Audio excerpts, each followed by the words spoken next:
Hello everyone. Last class में हमने dipole moment पढ़ा था, राइट। इसलिए आज का हमारा टॉपिक है फजान्स रूल। इसलिए हेडिंग दीजिए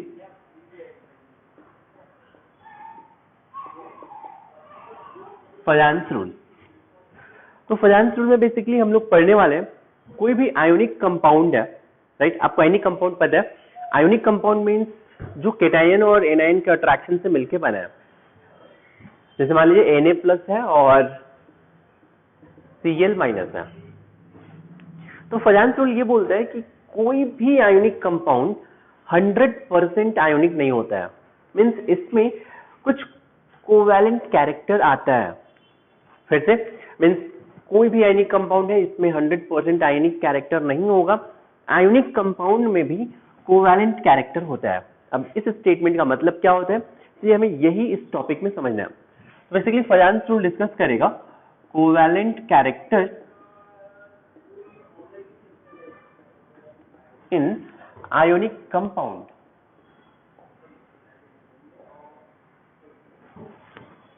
covalent character in ionic compound ये हम लोग डिस्कस करने वाले हैं। पहले समझते हैं कि आयोनिक कंपाउंड क्या होते हैं और कोवैलेंट कंपाउंड क्या होते हैं। पहले आपको एक बेसिक डेफिनेशन समझ में आना चाहिए।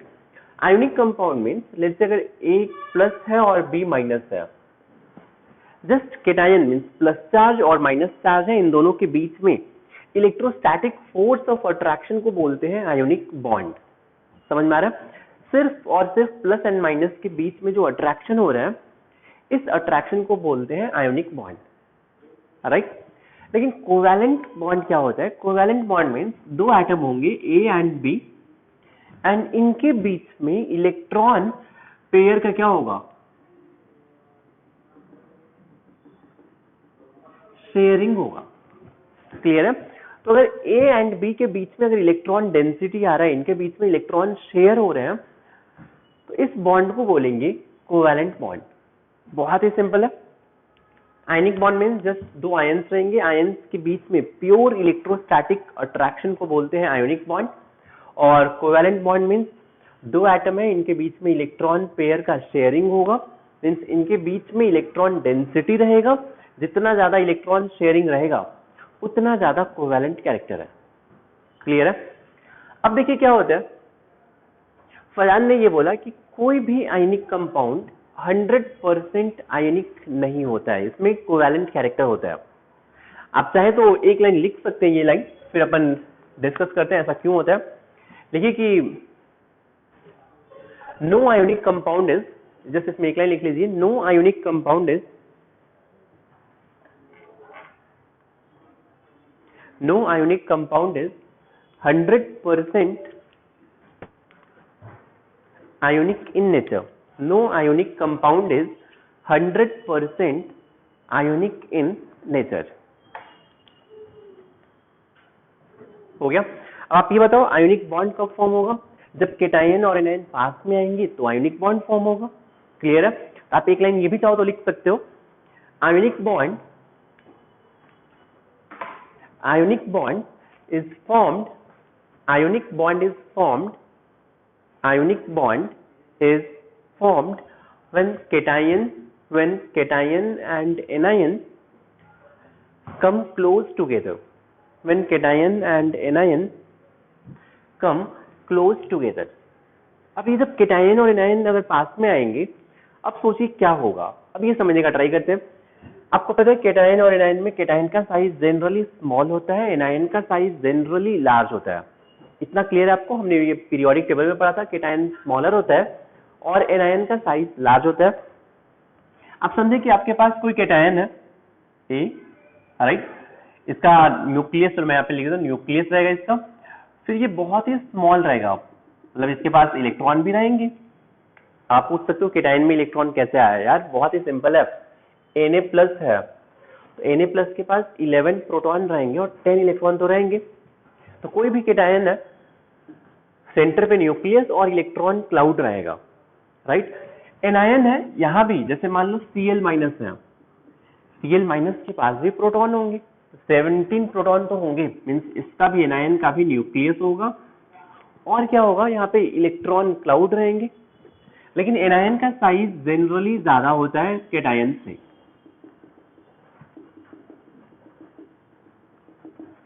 यहाँ पे ये एनायन हो गया और ये क्या है, कैटायन है, this is cation and this one is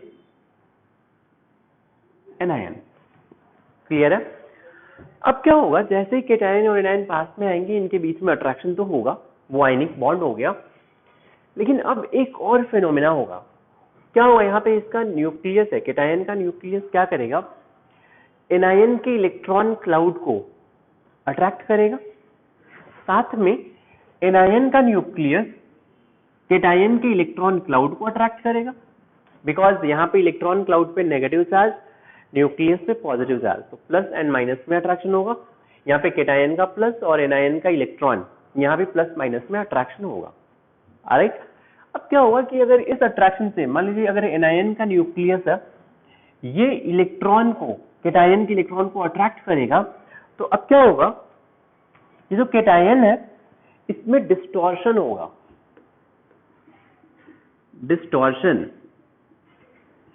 distortion means इसका जो शेप है अब ये रेगुलर नहीं रहेगा, ये थोड़ा सा डिफॉर्म हो जाएगा।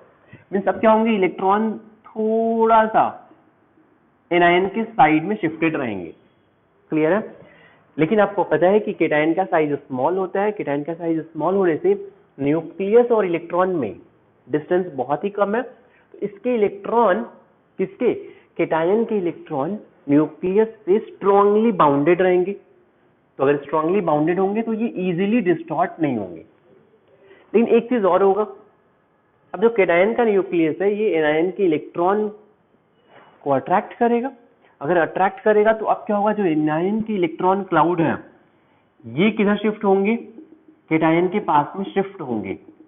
मीन्स एनायन में भी डिस्टॉर्शन होगा, लेकिन सिंस एनायन के इलेक्ट्रॉन क्लाउड न्यूक्लियस से स्ट्रांगली बाउंडेड नहीं है, क्यों नहीं है, बिकॉज इनके बीच में डिस्टेंस ज्यादा है।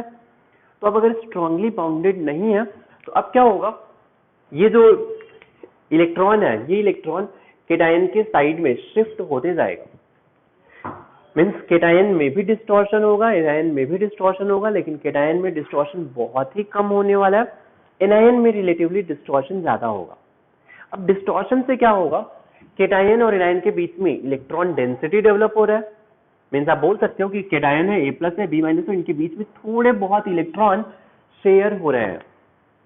अगर इन दोनों के बीच में इलेक्ट्रॉन डेंसिटी आ रहा है, इलेक्ट्रॉन शेयर हो रहा है, इट मीन्स इस बॉन्ड में थोड़ा बहुत कोवैलेंट कैरेक्टर डेवलप हो रहा है। कोवैलेंट बॉन्ड का मतलब ही होता है दो एटम के बीच में अगर इलेक्ट्रॉन शेयर है तो ये कोवैलेंट बॉन्ड है। आपको ये पॉइंट समझ में आया कि कैटायन क्या करेगा, एनायन को डिस्टॉर्ट करेगा, डिस्टॉर्ट करने से कैटायन और एनायन के बीच में इलेक्ट्रॉन क्लाउड आएगा, मीन्स इनके बीच में इलेक्ट्रॉन शेयर हो रहे हैं, राइट। तो यहां से कोवैलेंट कैरेक्टर डेवलप हो रहा है। जितना ज्यादा डिस्टॉर्शन होगा उतना ज्यादा कोवैलेंट कैरेक्टर डेवलप होगा। क्लियर है? तो ये सारे आयनिक कंपाउंड में ऐसा ये फिनोमेना होता है, इसलिए कोई भी आयनिक कंपाउंड 100% आयोनिक नहीं होता है, इनमें थोड़ा बहुत कोवैलेंट कैरेक्टर रहेगा। क्लियर है क्या? अब ये जो डिस्टॉर्शन इन एनायन हो रहा है, अब ये भी सुन लीजिए, डिस्टॉर्शन इन एनायन, इसका एक टर्म है, डिस्टॉर्शन इन एनायन को बोलते हैं, is called polarization of anion. Means अगर एनायन डिस्टॉर्ट हो रहा है तो इसके डिस्टॉर्शन को बोलते हैं पोलराइजेशन ऑफ एनायन। और power of cation to distort anion is called polarizing power of cation. Polarizing power of cation. तो मैंने आपको दो टर्म अभी बताया, एक तो बताया polarization of anion. Polarization of anion का मतलब क्या है, जस्ट एनायन में डिस्टॉर्शन है, इस डिस्टॉर्शन इन एनायन को पोलराइजेशन ऑफ एनायन बोलते हैं। दूसरा टर्म है पोलराइजिंग पावर ऑफ कैटायन। तो the power of cation to distort anion is called polarizing power of cation. I hope इतना क्लियर है। तो चलिए आपको सिर्फ ये ड्रॉ करना है और ये पॉइंट लिखिए आप।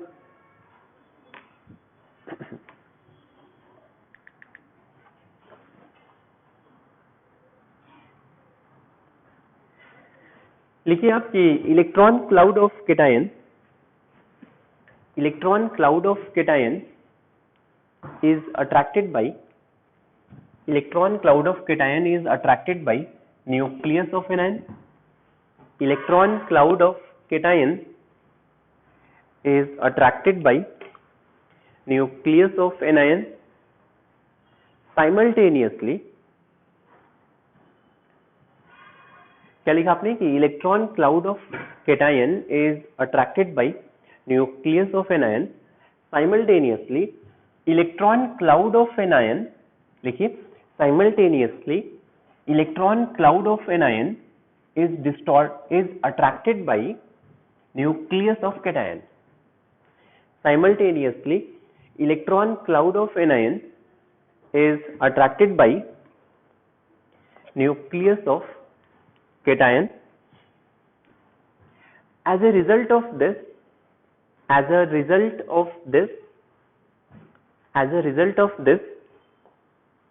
distortion is created. As a result of this, distortion is created in both the ions.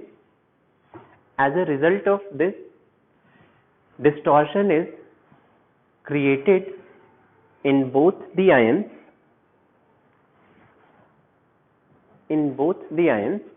but distortion in anion is more than cation.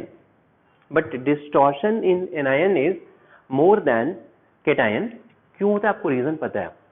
But distortion in anion is more then cation because electron cloud is loosely bound with nucleus. Because electron cloud is loosely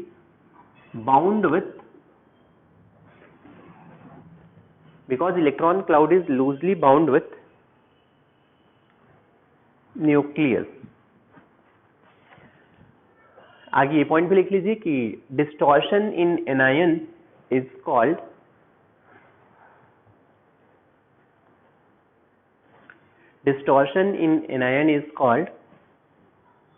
polarisation of anion. Distortion in anion is called polarization of anion. And the power of cation to distort anion is called polarizing power of cation.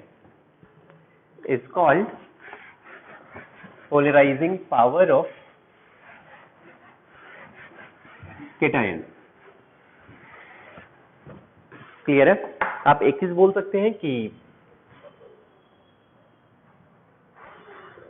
Distortion in anion increases, polarization of anion increases. अगर polarization ज्यादा होगा means दोनों के बीच में electron densities increase हो रहा है, तो कोवैलेंट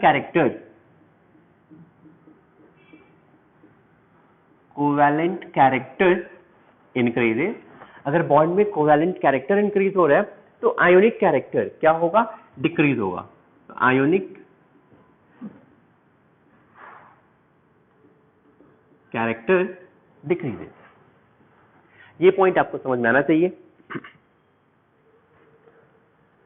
क्लियर है. अब फिर नेक्स्ट बात कर लेते हैं. ये जो पोलराइजिंग पावर ऑफ केटायन है ये डिपेंड करेगा चार्ज डेंसिटी ऑफ केटायन पे. तो चार्ज डेंसिटी का मतलब होता है चार्ज बाई साइज. ठीक, मतलब अगर केटायन के पास जितना ज्यादा चार्ज डेंसिटी होगा, चार्ज डेंसिटी बहुत ज्यादा है, तो ये एनायन को बहुत ज्यादा डिस्टॉर्ट करेगा. चार्ज नहीं, charge density. Charge density means charge by size. अब एक पॉइंट लिख सकते हैं कि polarizing power of cation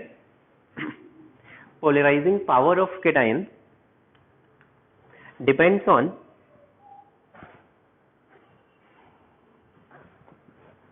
Polarizing power of cation depends on charge density of cation.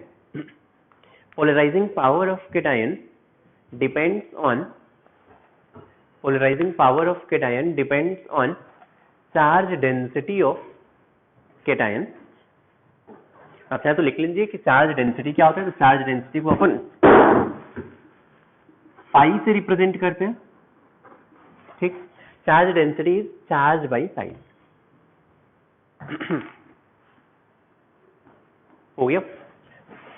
फिर से अगर चार्ज डेंसिटी इंक्रीज होगा तो केटायन पोलराइजेशन ज्यादा करेगा. राइट. नेक्स्ट आते हैं हेडिंग दीजिए फैक्टर्स affecting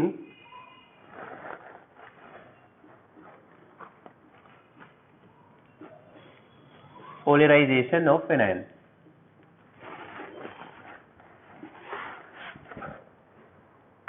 तो चलिए सबसे पहला फैक्टर है charge on cation. First factor is charge on cation. अब सबको पता है यार कि अगर चार्ज ऑन केटायन इंक्रीज होगा. देखिए कोई एनायन है. राइट. ऐसे एनायन है. आपको एक बार A+ और एक बार A2+, कौन ज्यादा डिस्टॉर्ट करेगा, कौन ज्यादा अट्रैक्ट करेगा? सबको पता है A2+ ज्यादा अट्रैक्ट करेगा. मैं बोल सकता हूँ charge on cation increases, charge density, ऐसे बोल सकते हैं हम. Charge density charge by size. Charge increase हो रहा है तो चार्ज डेंसिटी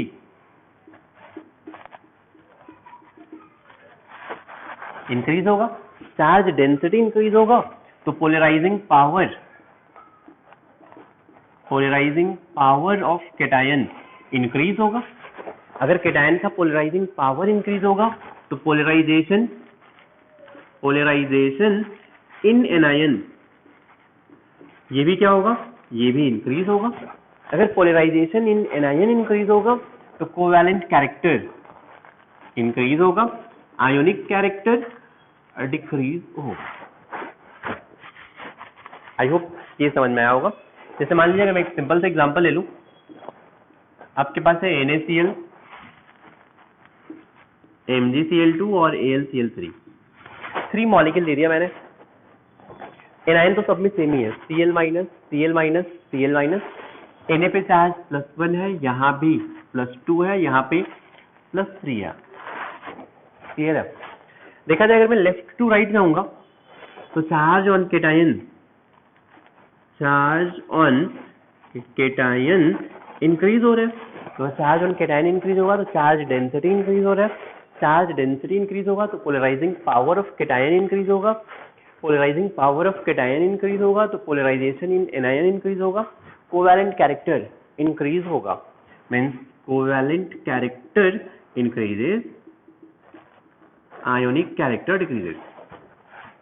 इट मींस अगर आपसे कोई फर्स्ट क्वेश्चन पूछे कि NaCl, MgCl2 एंड AlCl3 में सबसे ज्यादा कोवैलेंट कंपाउंड कौन सा है, कोवैलेंट नेचर सबसे ज्यादा किसमें है, तो आपका आंसर क्या होना चाहिए, AlCl3.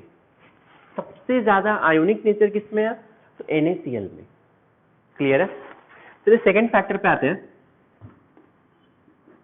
Second factor is size of cation.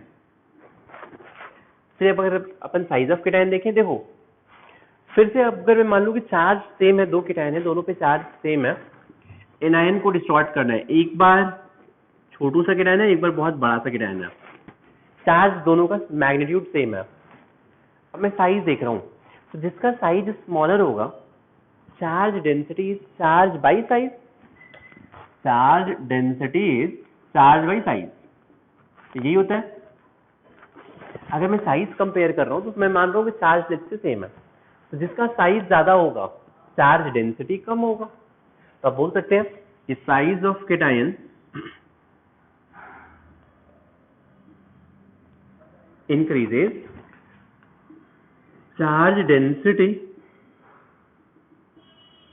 decreases. Clear है. अगर चार्ज डेंसिटी डिक्रीज होगा तो पोलराइजिंग पावर डिक्रीज होगा. Means polarizing power decreases. Polarizing power decrease होगा तो फिर पोलराइजेशन इन एनायन, ये भी क्या होगा, पोलराइजेशन इन एनायन डिक्रीज होगा, पोलराइजेशन इन एनायन डिक्रीज होगा तो कोवैलेंट कैरेक्टर डिक्रीज होगा, आयोनिक कैरेक्टर इंक्रीज होगा। क्लियर है क्या?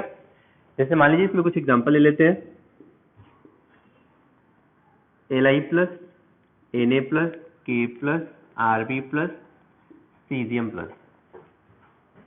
अगर देखा जाए लेफ्ट टू राइट जा रहे हैं अपन, साइज ऑफ कैटायन इंक्रीज हो रहा है, साइज ऑफ कैटायन इंक्रीज होगा तो पोलराइजेशन क्या होगा? डिक्रीज होगा। एनायन में पोलराइजेशन देखते हैं, जैसे मान लीजिए आपको दे दे क्वेश्चन की लेट्स से प्रॉब्लम है BeCl2, MgCl2, CaCl2, इनमें कंपेयर करना है कोवैलेंट कैरेक्टर सबसे ज्यादा किसमें है। तो आप कैसे कंपेयर करेंगे? अगर लेफ्ट टू राइट जा रहे हैं तो साइज ऑफ कैटायन ये क्या होगा? इंक्रीज हो रहा है। साइज ऑफ कैटायन अगर इंक्रीज होगा तो आप बोल सकते हैं यहाँ पे पोलराइजेशन क्या होगा? Polarization will decrease, covalent character will decrease, ionic character will increase. तो सबसे ज्यादा कोवैलेंट कैरेक्टर किसमें होगा? BeCl2 में होगा। सबसे कम किसमें होगा? CaCl2 में होगा। क्लियर है? तो चलिए ये था charge on cation and size of cation पे। थर्ड फैक्टर पे आते हैं, चार्ज ऑन एनायन। अब देखिए क्या होगा, अगर मुझे चार्ज ऑन एनायन देखना है, मान लीजिए कैटायन सेम है और A प्लस, एक बार लेट्स से एनायन पे B2 माइनस चार्ज है, एक बार A प्लस एनायन पे B3 माइनस चार्ज है। इमेजिन करिए खुद से ही, एनायन पे चार्ज B3 माइनस है, कैटायन सेम है दोनों केस में। तो जिस केस में एनायन पे चार्ज ज्यादा होगा यहाँ पे अट्रैक्शन ज्यादा होगा। बात समझ में आ रही है? ये एनायन कैटायन से ज्यादा अट्रैक्ट करेगा, ये वाला कम अट्रैक्ट होगा। तो डिस्टॉर्शन किस में ज्यादा होगा? B3 माइनस में।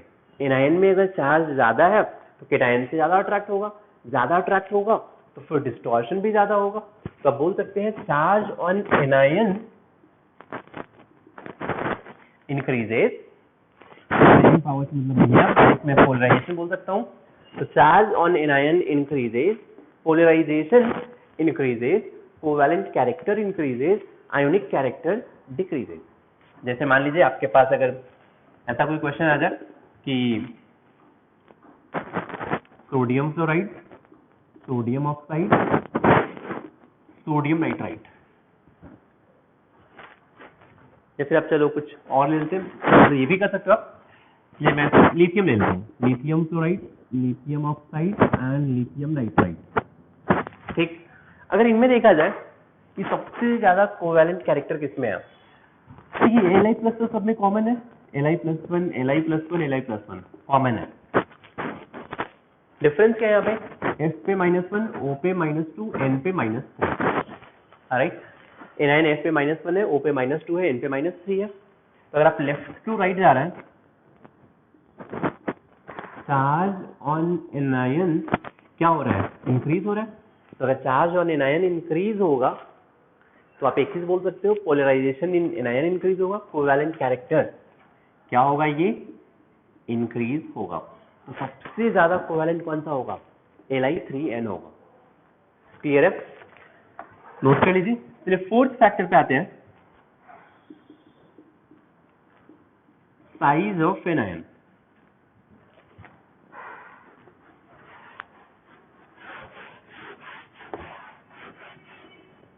अब यहाँ पे समझते हैं साइज ऑफ एनायन, थोड़ा फील करो आप।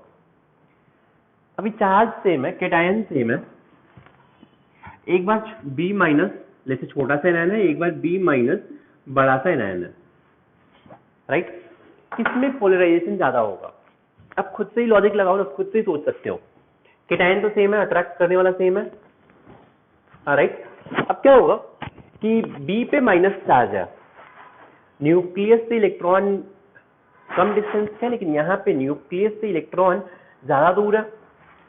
तो अगर अट्रैक्शन हो रहा है तो यहाँ पे सिंस इसके इलेक्ट्रॉन न्यूक्लियस से टाइटली बाउंडेड नहीं है, अगर टाइटली बाउंडेड नहीं है तो यहाँ पे डिस्टॉर्शन ज्यादा होगा, पोलराइजेशन ज्यादा होगा, कोवैलेंट कैरेक्टर ज्यादा होगा। तो आप बोल सकते हैं size of anion increases, polarization in anion increases, covalent character increases, ionic character decreases। समझ में आया क्या? जैसे मान लीजिए कि आपको कोई एग्जांपल दे दिया जाए, sodium fluoride, sodium chloride, sodium bromide, sodium iodide. Cation same है, Na+, Na+, Na+, Na+, cation same है, एनायन पे चार्ज भी सेम है, F पे -1, Cl पे -1, Br पे -1, I पे -1, लेकिन साइज ऑफ एनायन इंक्रीज हो रहा है। तो अगर मैं बोल सकता हूं कि लेफ्ट टू राइट जाऊंगा, size of anion increases, right. अगर साइज ऑफ एनायन इंक्रीज होगा तो फिर polarisation in anion increases, covalent character क्या होगा? इंक्रीज होगा। आई होप इसमें किसी को डाउट नहीं है। नेक्स्ट आते हैं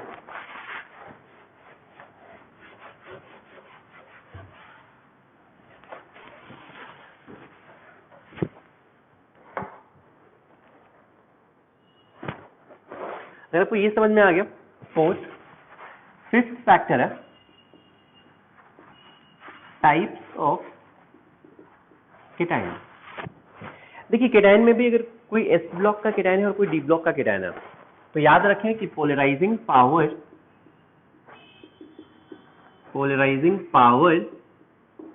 of D block cation is more than S block cation. तो यूजुअली जो भी डी ब्लॉक के केटायन होते हैं और एस ब्लॉक के केटायन होते हैं, तो डी ब्लॉक के केटायन का पोलराइजिंग पावर ज्यादा होता है। वैसा क्यों होता है? इसका लॉजिक बहुत ही सिंपल है।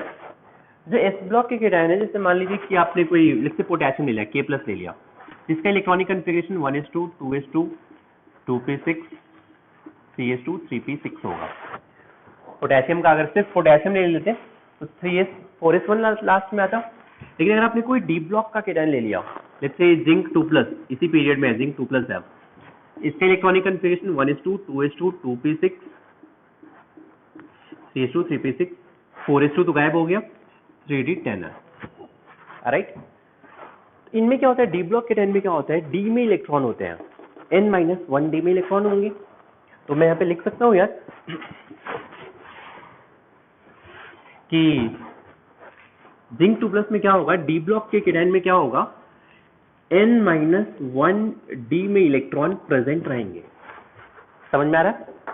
अब क्या होगा अगर डी में इलेक्ट्रॉन है, तो मैं आपको एक बता दूं, सिग्मा शील्डिंग कांस्टेंट एस का सबसे ज्यादा, फिर पी का, फिर डी का, फिर एफ का, मतलब डी एंड एफ का शील्डिंग कांस्टेंट बहुत ही कम होता है। तो अगर डी में या एफ में इलेक्ट्रॉन अगर ऐड हो रहे हैं तो इनका शील्डिंग कांस्टेंट कम होता है। तो अगर शील्डिंग कांस्टेंट कम होगा डी एंड एफ में, तो Z effective, this is Z minus sigma, right. तो अगर डी में इलेक्ट्रॉन आ रहा है तो डी एंड एफ का सिग्मा कम होता है। तो for d and f orbital sigma is less, sigma कम होगा, तो जेड इफेक्टिव क्या होगा? Z effective will be higher. यानी अगर सिग्मा कम है तो जेड इफेक्टिव हाई होगा। तो अगर जेड इफेक्टिव ज्यादा है, इनके टाइम का अगर जेड इफेक्टिव ज्यादा होगा, आप खुद से सोचो जेड इफेक्टिव क्या होता है? Effective nuclear charge is nuclear charge felt by electron. मतलब कोई न्यूक्लियर चार्ज है, न्यूक्लियर चार्ज मीन्स न्यूक्लियस का चार्ज, ये इलेक्ट्रॉन कितना न्यूक्लियर चार्ज फील कर रहा है, मतलब आउटर मोस्ट इलेक्ट्रॉन को न्यूक्लियस कितना ज्यादा अट्रैक्ट कर रहा है, ये होता है जेड इफेक्टिव। तो अगर जेड इफेक्टिव ज्यादा होगा, इट मीन्स इलेक्ट्रॉन को ज्यादा अट्रैक्ट करेगा, ज्यादा अट्रैक्ट करेगा तो ये एनायन को भी ज्यादा अट्रैक्ट करेगा। तो Z effective increases, polarizing power increases. आप ये पॉइंट बोल सकते हो, मीन्स एक चीज बोल सकते हो आप कि Z effective increases polarizing power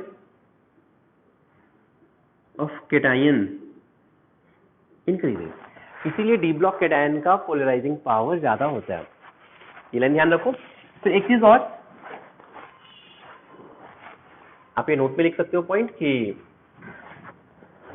अगर डी ब्लॉक में, नोट में first point, in D block on moving from top to bottom, अगर डी ब्लॉक में अगर आप टॉप टू बॉटम आते हैं तो जैसे कि मान लीजिए 3D सीरीज है, 4D सीरीज है, 5D सीरीज है, ये डी ब्लॉक के अगर है 3D series, 4D series, 5D series, तो डी ब्लॉक में टॉप टू बॉटम आने पे जेड इफेक्टिव इंक्रीज होता है। आप सब लोग भूल गए होंगे, मुझे पता है। एस ब्लॉक में कांस्टेंट होता है, लेकिन डी ब्लॉक में जेड इफेक्टिव इंक्रीज होता है, पीरियोडिक टेबल में पढ़ाया था। तो फिर से Z effective of 5D series is more than 4D series and this will be more than 3D series. तो अगर Z इफेक्टिव 5D सीरीज का ज्यादा है तो इसका पोलराइजिंग पावर भी क्या होगा, ज्यादा होगा। तो in D block on moving from top to bottom polarising power increases, ये लाइन याद रखिए आप, पोलराइजिंग पावर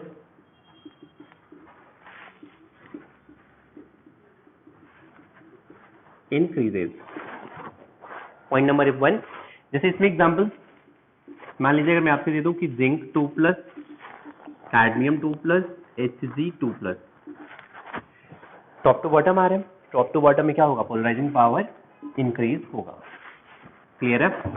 फिर एक सेकेंड थिंग ये याद रखें आप कि polarizing power of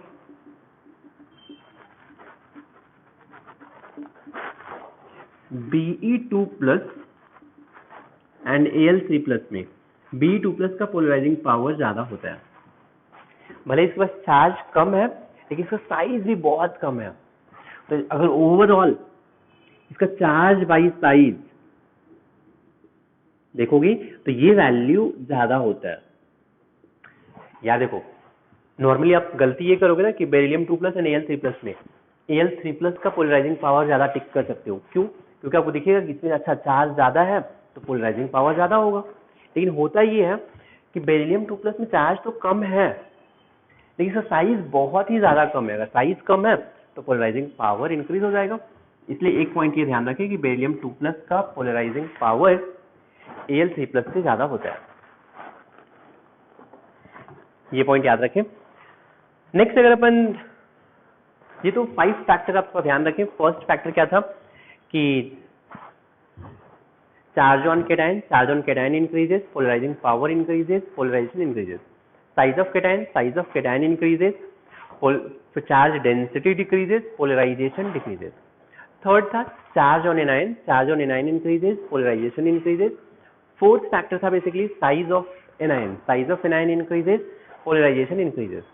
fifth factor था टाइप ऑफ कैटायन। तो टाइप ऑफ कैटायन में याद रख लीजिए कि डी ब्लॉक का कैटायन है और एस ब्लॉक का कैटायन है। तो डी ब्लॉक के कैटायन का पोलराइजिंग पावर ज्यादा होगा एस ब्लॉक के कैटायन से। आई होप इतना क्लियर है। इसलिए मैं एक सिंपल सा प्रॉब्लम दे रहा हूं आपको। याद रखिए पोलराइजेशन ज्यादा होगा तो कोवैलेंट कैरेक्टर ज्यादा होगा। प्रॉब्लम है compare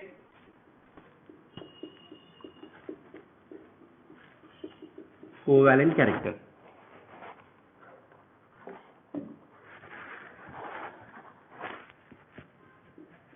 NaCl and CuCl first, second KCl and AgCl, third rubidium chloride and AuCl, calcium chloride, cadmium chloride,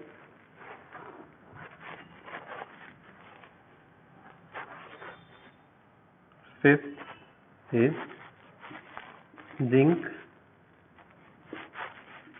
cadmium chloride and Hg chloride.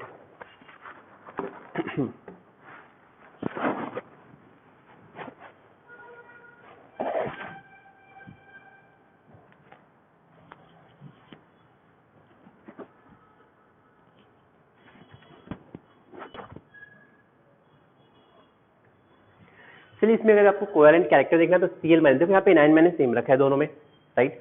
Cation Na plus और Cu प्लस डी ब्लॉक का है और S block का है, तो D block का ज्यादा होगा। ये भी K plus Ag plus D block का ज्यादा होगा, Rb plus Au plus cation का डिफरेंस है, डी ब्लॉक का ज्यादा होगा। Ca2 plus S block, cadmium 2 plus D block, zinc 2 plus cadmium 2 plus Hg2 plus, किसका ज्यादा होगा? Hg फिर कैडमियम फिर जिंक। आई होप इसमें किसी को डाउट नहीं है। नेक्स्ट अगर बात किया जाए तो हो गया, चलो केटायन से रिलेटेड प्रॉब्लम किया। अगर एनायन में देखा जाए,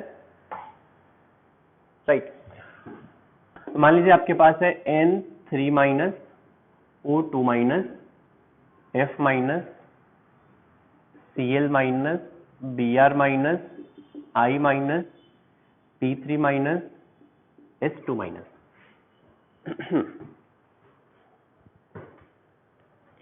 अगर इसमें देखा जाए फर्स्ट रो में देखो तो साइज ऑलमोस्ट सेम है, चार्ज डिक्रीज हो रहा है तो पोलराइजेशन डिक्रीज होगा। N3 माइनस P3 माइनस में P3 माइनस ज्यादा होगा, P3 minus S2 minus Cl minus में चार्ज डिक्रीज हो रहा है, पोलराइजेशन डिक्रीज होगा। Top to bottom size increase हो रहा है तो साइज इंक्रीज होगा तो पोलराइजेशन इंक्रीज होगा, इंक्रीज इंक्रीज इंक्रीज, इसमें भी ये ज्यादा होगा। क्लियर है? लेकिन अगर मैं अब इन सबका ही अगर आपको मैं एक कॉमन ऑर्डर दूं तो यहाँ पे सबसे ज्यादा P3 माइनस का होता है, फिर नंबर आएगा S2 माइनस, फिर नंबर आता है O2 minus, approximately I minus, फिर Br माइनस, फिर Cl माइनस, फिर F माइनस। तो ये कुछ ऐसा जनरल ऑर्डर आता है। तो ये आपको इंपॉर्टेंट ये ऑर्डर से कि आप ऐसे कंपेयर कर पाए, सिर्फ कंपेयर करना है, ठीक ना। N3 minus O2 minus F minus आप कंपेयर कर सकते हो, P3 minus S2 minus Cl minus पे कंपेयर कर सकते हो, इधर टॉप टू बॉटम, इधर टॉप टू बॉटम, इधर top to bottom. I hope आप ये पोलराइजेशन कंपेयर कर सकते हो। कंपेयर करने के लिए जस्ट चार्ज ऑन एनायन देखें और साइज ऑफ एनायन देखें। चार्ज ऑन एनायन इंक्रीज होगा तो भी पोलराइजेशन इंक्रीज होगा, साइज ऑफ एनायन इंक्रीज होगा तो भी पोलराइजेशन इंक्रीज होगा। नेक्स्ट आते हैं पॉइंट, चलो फर्स्ट पॉइंट कंपेयर करेंगे, सेकंड पोलराइजेशन ही कंपेयर कर रहे हैं, पोलराइजेशन। सेकंड O पे 2 माइनस है और OH पे माइनस है, किसका पोलराइजेशन ज्यादा होगा? तो ऑफ कोर्स चार्ज ज्यादा है तो O2 माइनस का ज्यादा होगा, राइट। थर्ड O पे 2 माइनस CO3 2 माइनस कार्बोनेट, इसमें अगर देखा जाए तो आप एक्सपेक्ट कर सकते हैं इसका साइज ज्यादा दिख रहा है, लेकिन अफसोस O पे 2 माइनस का पोलराइजेशन ज्यादा होता है। क्यों होता है? बिकॉज यहाँ पे O पे 2 माइनस है, CO3 2 माइनस का स्ट्रक्चर हमने देखा है C double bond O minus O minus. तो यहाँ पे जब कोई मेटल आएगा, मान लीजिए कोई केटायन है M प्लस, तो O2 माइनस को डिस्टॉर्ट करेगा। यहाँ पे जब कोई M प्लस आएगा तो जस्ट ये O माइनस को डिस्टॉर्ट करेगा। तो यहाँ पे जस्ट एक O पे नेगेटिव है, O नेगेटिव इस केटायन को अट्रैक्ट करेगा, यहाँ पे O2 नेगेटिव केटायन को अट्रैक्ट करेगा। तो O2 नेगेटिव में अट्रैक्शन ज्यादा होगा तो पोलराइजेशन ज्यादा होगा। अब अगर बात किया जाए थर्ड के बाद,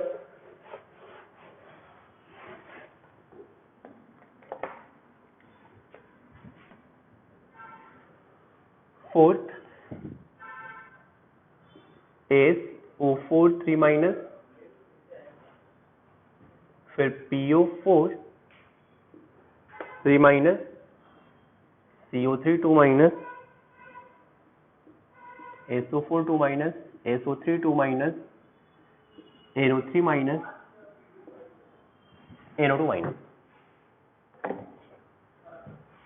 अब अगर इनमें कंपेयर करना है, सारे ही मैंने ऑक्सी एनायन ले लिए हैं, और अगर इनमें आपको पोलराइजेशन कंपेयर करना है, ध्यान से सुनिए कैसे कंपेयर करेंगे। यहाँ पे आपको पता है कि ये कैसा होगा, अगर इनका स्ट्रक्चर कुछ ऐसे ही दिखेगा। मान लीजिए यहाँ पे M प्लस रहेगा, एक O नेगेटिव रहेगा, सिंगल बॉन्ड, कोई एटम रहेगा, मान लीजिए सेंट्रल एटम A। मान लीजिए यहाँ पे ASO4 3 माइनस है, arsenic, oxygen minus, oxygen minus, oxygen minus, double bond हो रहेगा। आपको अभी स्ट्रक्चर ड्रॉ नहीं करना है, बस हिंट ये है आपके लिए, O पे नेगेटिव रहेगा और यहाँ पे एक A एटम से अटैच रहेगा, राइट। पोलराइजेशन क्या होता है कि ये O नेगेटिव और ये M प्लस में जितना ज्यादा इलेक्ट्रॉन क्लाउड होगा, अगर electron cloud O negative and M plus cation और एनायन के बीच में इलेक्ट्रॉन क्लाउड इंक्रीज होगा तो पोलराइजेशन क्या होगा, ज्यादा होगा। पॉइंट समझ में आया? लेकिन अब मानिए कि जो एटम A है, अगर मैं बोलूं कि electron negativity of A increases, अगर A का इलेक्ट्रॉन नेगेटिविटी अगर इंक्रीज होगा तो क्या होगा, A एटम इलेक्ट्रॉन अपनी साइड अट्रैक्ट करेगा।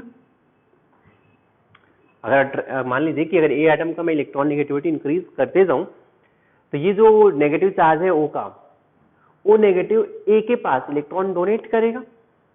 समझ में आ रहा है? तो electron negativity of A increases, मैं बोल सकता हूं कि electron donation from O minus towards A increases. अगर A का इलेक्ट्रॉन नेगेटिविटी इंक्रीज होगा तो ये O नेगेटिव का इलेक्ट्रॉन A के साइड में आएगा। तो अगर O नेगेटिव का इलेक्ट्रॉन A के साइड में आ गया तो फिर इधर जाने की टेंडेंसी कम हो जाएगी। तो मीन्स ये भी बोल सकता हूं कि next point, electron donation tendency towards M plus decreases. अगर O नेगेटिव का इलेक्ट्रॉन A के साइड में जा रहा है तो फिर M प्लस के साइड में बहुत कम आएगा। तो अगर इधर इलेक्ट्रॉन कम आ रहा है, राइट, तो पोलराइजेशन कम होगा। पोलराइजेशन का मतलब ये पूरा एनायन है, ये एनायन जितना ज्यादा केटायन से अट्रैक्ट होगा, केटायन को जितना ज्यादा इलेक्ट्रॉन डोनेट करेगा, पोलराइजेशन इंक्रीज होगा। तो अगर electron negativity of A increase होगा तो electron donation from O minus towards A increase होगा। तो electron donation tendency towards M plus इधर डिक्रीज हो गया। अगर इधर डिक्रीज हो रहा है तो polarization of anion decreases. Means जिसका इलेक्ट्रॉन नेगेटिविटी सबसे ज्यादा उसका पोलराइजेशन सबसे कम। इनमें देखेंगे आर्सेनिक, फास्फोरस में, कार्बन, सल्फर, नाइट्रोजन में, ठीक, सबसे ज्यादा इलेक्ट्रॉन नेगेटिविटी नाइट्रोजन का होता है, फिर सल्फर का, फिर कार्बन, फिर फास्फोरस, फिर आर्सेनिक। तो आर्सेनिक का सबसे कम, तो ये सबसे कम। फिर सिंस इसका इलेक्ट्रॉन नेगेटिविटी सबसे कम है इसीलिए इसका पोलराइजेशन सबसे ज्यादा होगा। पॉइंट समझ में आया? फिर ये SO4 2 माइनस और SO3 2 माइनस, सल्फर ये दोनों में, फिर ये NO3 माइनस और NO2 माइनस रहेगा। लास्ट में नंबर आएगा नाइट्रोजन का। आई होप इसमें किसी को डाउट नहीं है। तो ये दोनों सल्फर ये कॉमन ही है तो आप इनको एक साथ रख सकते हो। लेकिन हाँ, इनमें भी अगर पूछा जाए तो इनमें से इलेक्ट्रॉन नेगेटिविटी सल्फर में बाद में शायद आप सीख सकते हो, इसका ऑक्सीडेशन नंबर निकालना पड़ेगा। तो ये +6 है, ये +4 है। तो इन दोनों में सल्फर +6 एंड सल्फर +4 में oxidation number increases, electron negativity increases. तो इसका इलेक्ट्रॉन नेगेटिविटी ज्यादा होगा, इसका इलेक्ट्रॉन नेगेटिविटी कम होगा। इसका इलेक्ट्रॉन नेगेटिविटी कम है तो फिर इसका पोलराइजिंग पावर या पोलराइजेशन थोड़ा सा ज्यादा होगा, राइट। लेकिन फिर भी आप इन दोनों को एक साथ क्लब कर सकते हैं, इन दोनों को एक साथ क्लब कर सकते हैं। तो यार एक चीज आपको समझ में आया होगा कि पोलराइजेशन कैसे कंपेयर करते हैं, पोलराइजिंग पावर कैसे कंपेयर करते हैं। अब इसका एप्लीकेशन हम लोग देखेंगे नेक्स्ट एपिसोड में कि ये फजान्स रूल का मतलब रियल लाइफ में एप्लीकेशन क्या है, राइट। चलिए आज के इतना ही। Thank you so much.